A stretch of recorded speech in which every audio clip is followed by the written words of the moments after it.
Talking about sports, talking about ball, talking about the weekend, well, how about the dogs?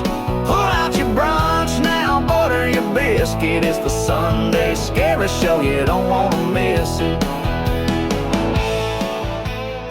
Absolute cinema. I mean, instant classic. Game was absolutely nuts. I'm still kind of, bro, as nerve-wracking as it was going into that fourth quarter and the plays that we made to steal a win from Tennessee. As a Dog fan, you have to be absolutely ecstatic the way that game ended. What a roller coaster, like the emotional highs and lows, the immediate pit in your stomach when you're down 2 touchdowns to Tennessee. I was talking to a buddy, and he's like, man, he's about 20 for 20 passing, 200 yards in the first quarter, multiple on fire. Like, he's like, at this pace, I think we may be watching the greatest game of all time. And, like, he wouldn't have been wrong if he'd have kept that pace up. But I'd said, and credit to Joey Aguilar, but, like, there were some wild passes he put on film, and he wasn't perfect in certain moments. But Tennessee came to compete. They were kicking our ass a lot of the game. I had a Tennessee friend I literally gave my heartfelt condolences to, because like had it been a blowout or in either direction, it wouldn't have felt like any kind of empathy or sympathy really for the Vols. But you kind of have to walk away feeling like we gave Tennessee a lot of chances, but we made so many mistakes, and they kicked our ass at the right time. And as far as the football back and forth game of time of possession, the way the coaches are viewing this, they had their opportunity like they were supposed to put us away. And that was a moment where they had like won and earned that chance to kick a field goal and win the game. And then they missed it. Bro, like in all honesty, when you sit back and you unfold all of the chaos that went on during this game and the probability numbers that, you know, ESPN and the like to run, how do we win that game?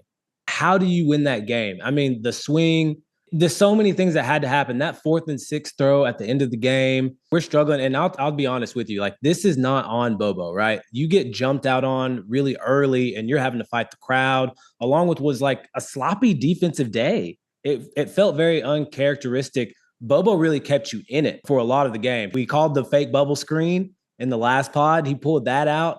Gunner, you know, the numbers look better than I think the performance did at times. But hey, at this point, us bubble screen haters, we run it really well. You know, Bobo's just decided I'm going to run it and he's going to use it as an extension of the run game or whatever. And if it's working, it's working. I roll my eyes just a little bit, but the red zone offense, we're going to have a big conversation about. But this one wouldn't have been on Bobo had we lost. Just an absolute crazy game from him. Shout out to damn Zachariah Branch.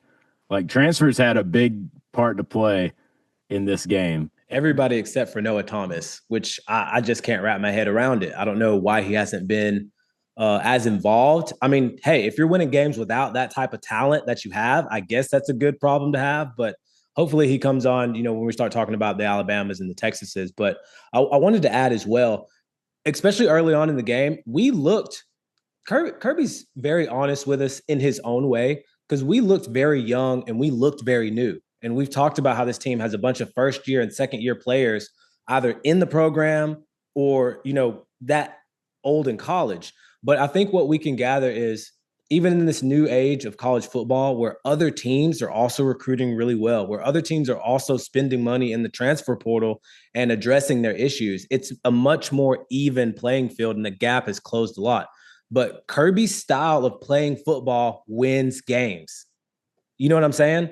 They wanted to make an effort to get back to the run. There's some more play action. Gunner can only do a few things really good. So we're going to do them.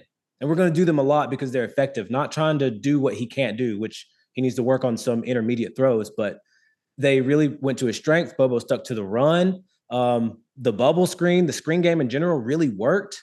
And it just shows how the coaches are really getting these wins, because we should have lost that game. He said as much. We've lost games where we've played better and the other teams kind of come away.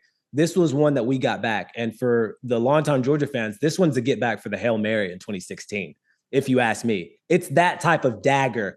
We should have lost. They made every mistake possible, and Dawgs come out on top. Yeah, so many playmakers in this game. Starting from the top, like let's kind of keep it in some semblance of non-chaos for such a chaotic game, but just the back and forth to go to where the offense really like needed to have a spark immediately. They got it. That first drive was beautiful, but Tennessee was cutting through our defense like butter. Like they really were Yeah, Dyson. finding the space. The coverage was breaking down at times, and then other times we just weren't making the play. We were falling down multiple times, which led to touchdowns. But the defense stepped up when they needed to. The offense stepped up when they needed to. Like this team did what they needed to do to get the win, which is the ultimate sign of something positive here. Like we fought through adversity, we communicated, we were able to like preserve and survive. I want to give the Tennessee fans and that football team a lot of credit. That was a serious game. They came out and threw haymakers against Georgia, and Georgia had to claw their way back in after some adjustment periods, but they did what they needed to do. In the big conversation is going to be about the field goal kicker, right? Like this is on him. The field goal kicker made two other field goals that were kind of just as important, right? He made a 48-yarder before the one at the end of the game, and then he made the one in overtime. Even though they didn't score, you take that and have a chance. So he didn't hit the most important one, but 2 for 3 and really crucial moments in that game, I think is a lot, says a lot about him. And I had a conversation with Cameron. We were here in Chattanooga, and we were having a debate about whether it was smart to try to conserve time for Tennessee or just go ahead and kick the field goal once you got a good shot and you were in range. And I was just saying, I'd rather kick it soon and leave 5 seconds for Georgia and make the field goal and not have any potential disasters happen. What did they do? They tried to run the ball, get a little bit better, get a little bit cute, false start, push it back. Would the kicker have missed it anyways? Maybe, but a false start's not going to help this situation. And it's just those things that can just change a game like this, where it's dead even at the very last. Like I said, they haven't caught Georgia yet, but they're catching up and they're doing a good job with it and bringing in the right transfers. Like you have the base of a good program, and then you can bring in the good transfers. You got the good coaching. Like the coaching is probably the thing they have the best going for them right now. Like there were times in this game where I was like, we're getting out coached. Not only we're getting outplayed, we're getting out coached. Like they really just, they're finding the field so easy where it's just like this is just a schematic breakdown where we don't have an answer for how they drew the play up, which is, what you want. You don't got to have great talent when dudes are just wide open. So, but and along with the coaching too, Chris Brazzell put this game on his back, 3 touchdowns on the day. And those 2 kind of circus ones, you can't count on that all the time, especially as a Georgia defense. Like I think we played pretty well outside of giving up those 2 freak touchdown passes. So like hypothetically, you take those 2 passes off the board and maybe you turn them into 2 field goals, whatever have you. And then you have the 2 red zone attempts to where we settle for 2 field goals instead of potentially scoring 2 touchdowns. If those go in Georgia's favor, or even half of those go in Georgia's favor, I think that's a championship performance against what's looking like a championship contender team in Tennessee. You see what I'm saying? Like that's the difference between going to overtime and barely winning versus us beating them by 2 scores, which would make Georgia look much better than we did on Saturday. So I think this team is close to being really elite, and I think your confidence only goes up from this point after a win like that. Yeah, nothing's guaranteed in the SEC, so it was about the craziest game. I mean, Tennessee wanted it so bad. You lose this many times in a row, you have this kind of competitive personnel. You got 100,000 roughly strong, minus whatever Georgia fans were in attendance, screaming for the Vols. I mean, there were some dogs in there. You could hear them going nuts. Yeah, definitely. That was cool. The UGA chants eventually when we came back. But yeah, I was just so impressed with Tennessee. They're a formidable foe, which, man, if there was ever a time to beat Tennessee, it might just the best time to beat Tennessee might be when it's the last time we're guaranteed to play them on a schedule on a consecutive basis. Like it's kind of like the coward's way out, it's almost like yeah. It's almost like, and not they got to sit with this for a few years, maybe, bro. That's tough, Yeah, the fight wasn't like this last night, but a lot of boxers are like picking their fights. They'll fight a guy after he kind of ages out. But last night, Terrence Crawford, Canelo, I fell asleep early because I was just tuckered out from the emotions of all the football games, and then I woke up to catch the 5th round to the 12th round of a epic all time fucking. How did that go? I missed that. Terrence Crawford won. Yeah, How was the fight though? Was by it decision? It went all 12 rounds, Dude, and that's dope. That's he a good kinda fight. yeah, he had a number on Canelo. I don't keep up with boxing the most, so I might be a little bit You off. still know those names though. Like even if you have any idea, like those are two huge Well, names.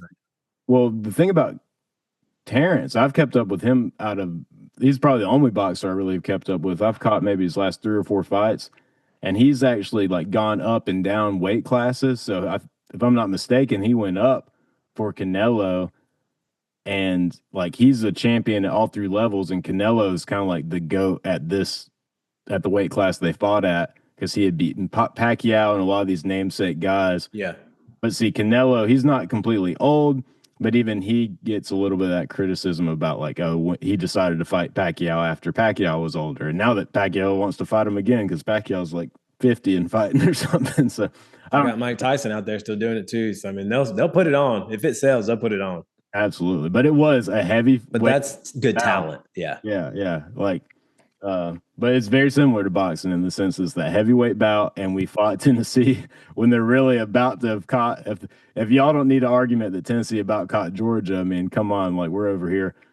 I'm apologizing to my Tennessee fan, Kirby Smart, said he almost he said he almost wants to apologize in the presser for beating them because he's like, we just didn't deserve it. The first words out of his mouth getting interviewed after the game was like, we didn't deserve to win. Always going to show respect because that's what it was, man. Like, I don't know about you. I was biting my nails. We should have lost that game. I can't stress that enough. I think we kind of get away from it and kind of start to look back a little bit, there's no way you should win that game.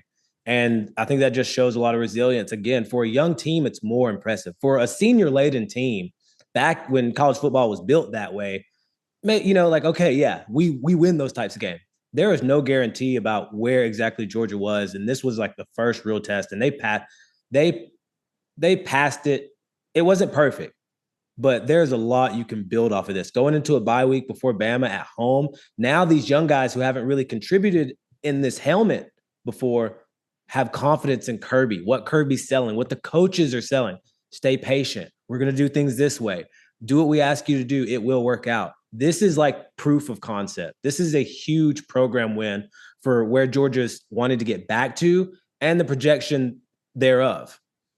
Yeah, and like who could have predicted a shootout? Because even when I did the simulations, they were low scoring. Even when pundits calling the game did low scoring, a lot of people expected a low scoring game. But at the same time, I can understand that a little bit. Two good defenses, not quite proven offenses all the way against better defenses, but it was a hell of a shootout. And I had a Tennessee friend. He said to me 2 things. If Tennessee scores more than 20 points, Tennessee wins. And if Georgia has a chance, he just doesn't see it being on the arm of Gunnar Stockton. No disrespect, so for the caveat there. But I think Gunnar really showed that he is able to be that guy because we had our questions. And in the pivotal moments, he threw it down the field. And we knew that he had the capacity. You don't break Georgia quarterback records by not being able to throw more than 7 yards down the field. But the last 2 games were kind of a sputter, and to be able to have all the deep threats, just so many receivers made plays, dude. Like Zachariah Branch, obviously, big time. But Colby Young, London Humphreys on the route. My goodness. Route treeing them up, bro. The route tree and the hands, and Colby Young just being able to use his body. He had some diving catch. It was so cool to see all these guys come in. And then Nate Frazier popping it off with that run. Kind of shades of Sony. Yeah, absolutely. That was awesome. The walk-off. About had it. But great blocking there too. Going really heavy, 3 tight ends, and just, again, sticking to the identity you've chosen to attack in the offseason. That's huge. for sure. And then feeding McCray, another transfer, another guy we thought that was going to be a bruiser at 240. Hadn't really seen him yet. Hey, a great time to make your entrance into an impactful moment. How about a game-winning touchdown? So really cool to see the roster come together. That was one of our concerns. Is like, yeah, we think we have talent, but are we going to have the creativity to use the talent we have?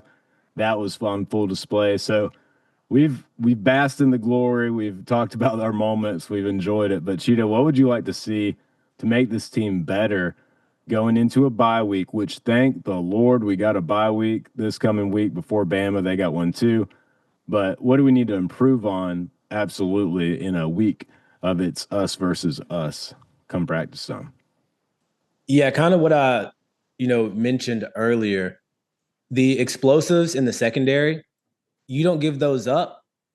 You're really not in this situation for the game to go left the way it did. So just more reps for those young guys.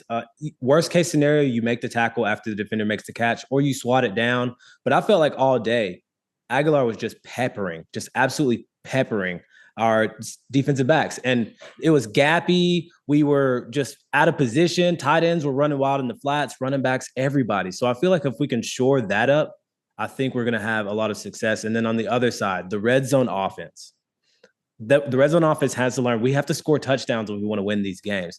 Field goals are not going to get it done. There was a lot of creativity, but that's the difference in the game. I think you fix those two things. This is a championship caliber team because everything else, the effort, the fire, passion, and energy, it's all there. Now you've just got to learn how to play the game the right way, high motor, and I think we're going to start to see a lot of W's stack up on that schedule.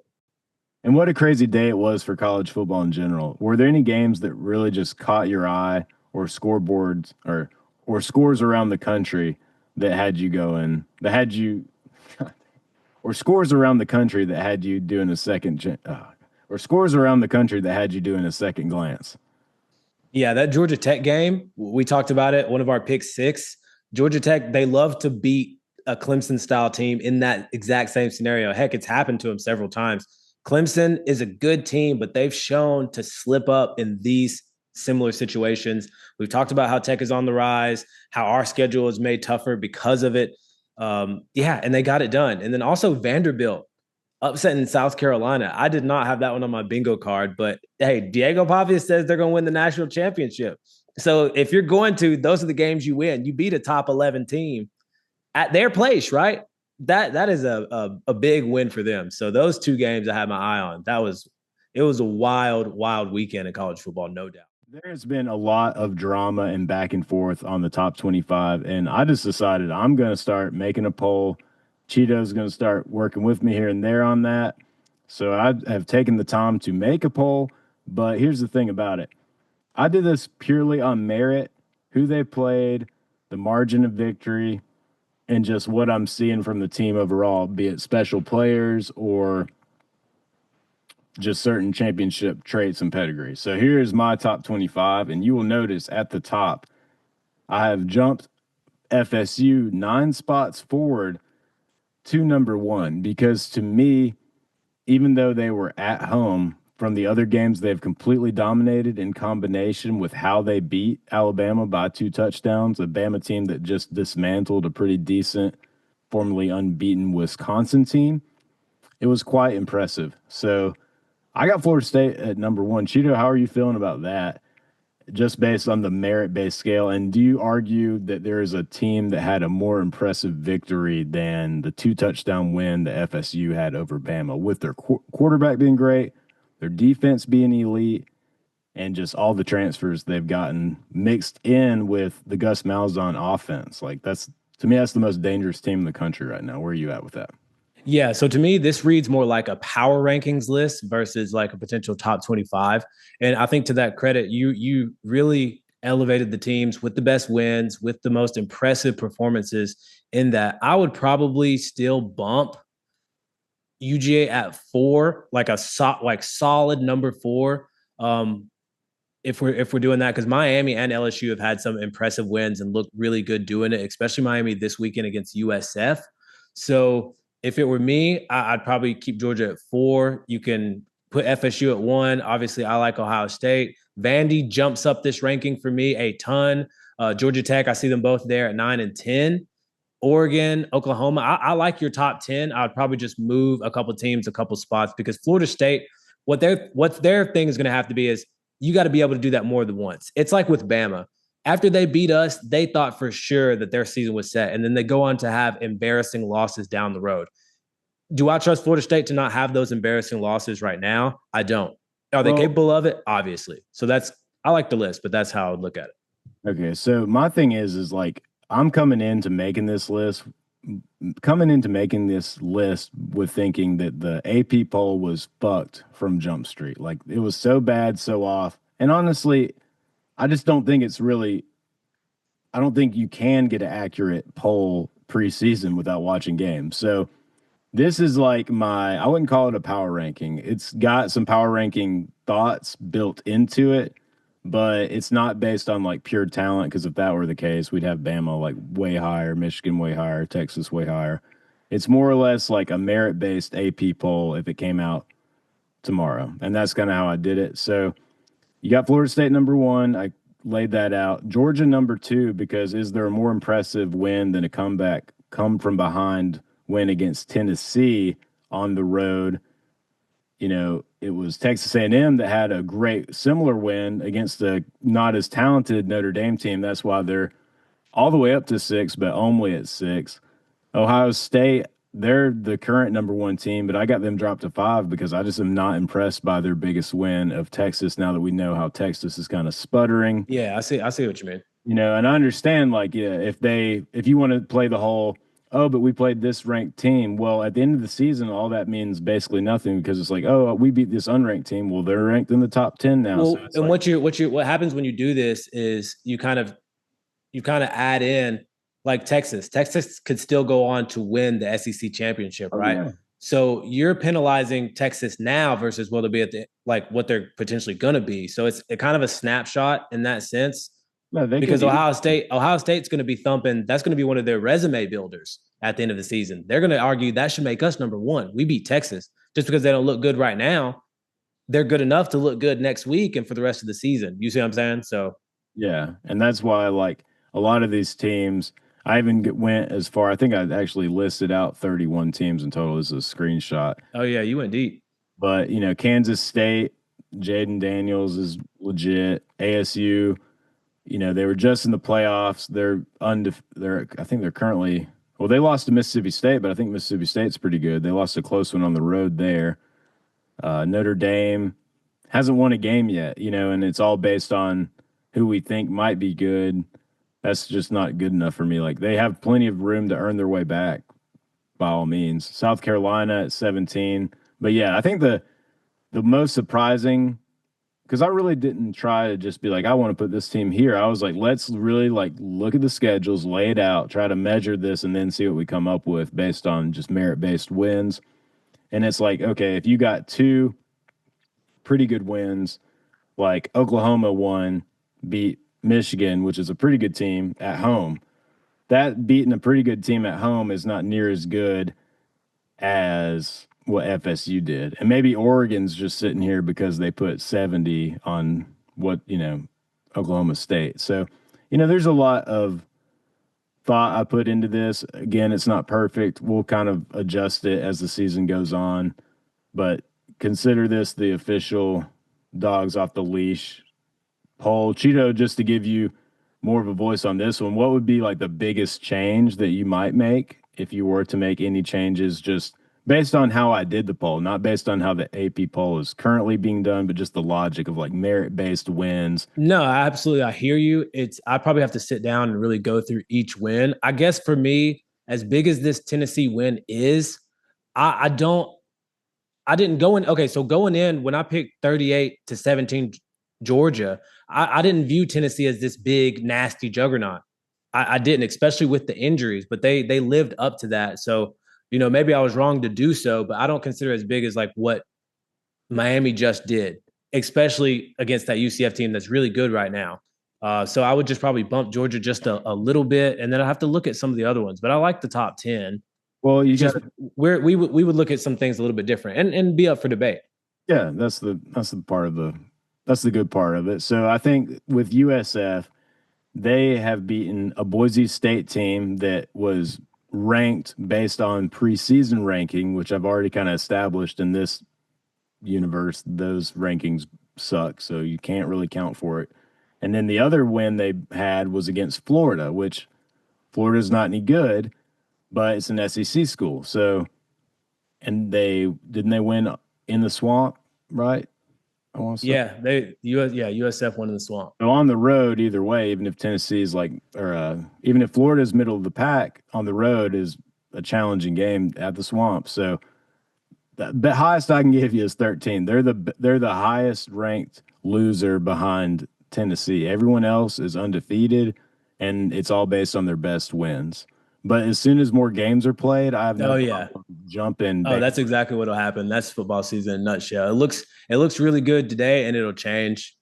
And either way, so it's a good start. It's a good snapshot of where we're at right now today.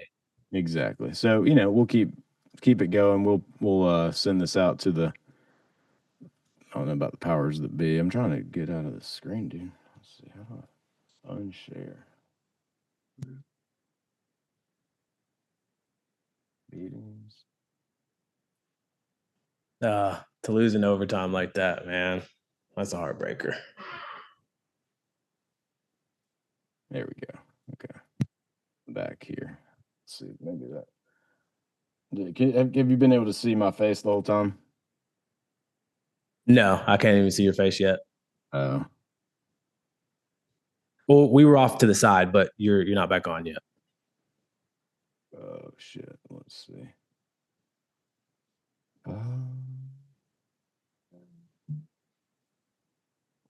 Unmuted. Fantasy getting hot. My phone just keep voop, voop, voop. Oh yeah, it's crazy. All right, so do you want to lead us to fantasy and then do our wrap up? Yeah, let's do that. What was I about to say? You got some. I ain't trying to skip you. No, what was I about to say? Damn, I had a thought to kind of bring us back in. That's just crazy. It's almost 2:00, dog. That's fucking nuts. I know. All right, it took so long. That's fucking crazy. No, well, we wanted to get it right. Hold on. I had something on the tip of my tongue. Was it college football related? I think so. What were we talking about at the end there? Talking about the poll. We were talking about teams ranked. We were talking about wins as the season goes on. College football is going to do what college football does: redo the rankings as time goes on. That kind of shit. I don't know. I don't remember what it was. Don't sweat it. Let's see. All right, yeah. Maybe it'll come back to me. Maybe it won't.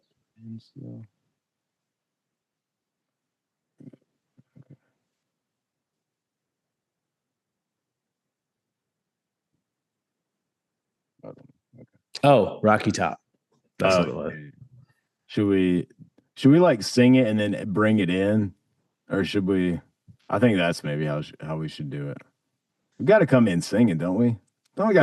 We should play it like because when we tried to play it, like somebody play it in the room, it was like kind of echoey. No, it's not. Like I don't want to sing and add it. Like it needs to be nice. If we're gonna sing it, you know what I mean? Mm-hmm. How's that actually go? Wish that I was on old Rocky Top down in the Tennessee hills. Ain't no smoggy smoke on Rocky Top. Ain't no telephone bills. Bro, we put it on. You'll always be on sweet old me. Good old Rocky Top. It's up Tennessee. So we had that on repeat. That's the number one rule. You beat Tennessee, you play Rocky Top all week long, especially going to the bye week, man. That's a great game to win. That is a tough game to lose. So you guys make sure you hug all your Vol friends. They played great. It was a great game, but we stole one. We got one back from 2016, and that's what else can you say? What else can you say? Got away with murder, literally. I'm still stressed. Hey, I could not sleep after all the football, after having my nap, after the Canelo Terrence Crawford fight, I could not sleep. So I am running on fumes right now. So truly, and even though we're sober in true Sunday scary fashion, we are feeling it. We are feeling the emotional highs of yesterday. But what an awesome weekend for sports and NFL to be played. I don't know when this edit will be done based on my energy levels, but Chito, what are you looking at fantasy wise, and what are the Georgia fans of fantasy world potentially? What should they be looking at too? There's some good games going on. I'm actually eager to, when we wrap this up, I'm going straight to Red Zone and chopping it up. I got Brock Bowers finishing my week on a Monday, and I think him and Ladd McConkey will be going at it if I'm not mistaken. So I'm going to have my eye on the doubleheader Monday night. Josh Allen tonight. Jahmyr Gibbs scored a touchdown. I saw while we were here. Proud of Dalton, Georgia. So I got him in both my leagues. So that's what I'm keeping my eye on this week and hoping for a win.